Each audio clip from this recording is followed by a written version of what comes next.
In this video, I'll show you how to delete an imported bank statement in Xero. Once you are on your Xero account, the first step is to head over to the top bar. And on the left-hand side, you want to click on the sixth option, which is Accounting. Now, under Accounting, you want to head over to the Banking section.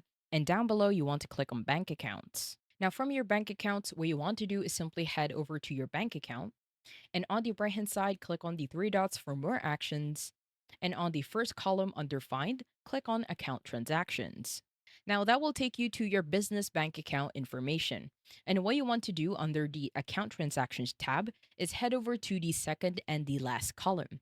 In here, we have our bank transaction source.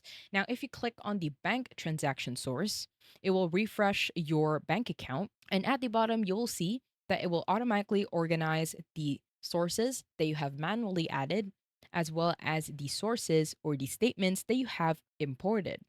Now, what you want to do is simply head over to the exact imported bank statement in which you want to remove.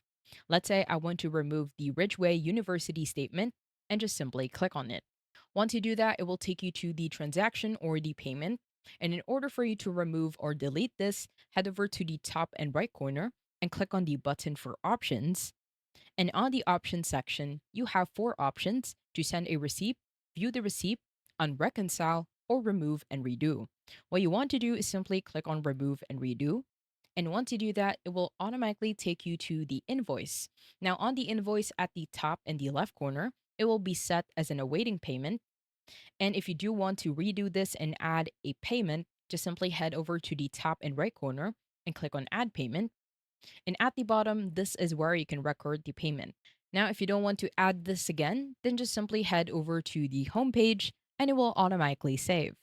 Now, that invoice will be set as a draft, and in there, you can start deciding if you do want to take it back or reconcile again.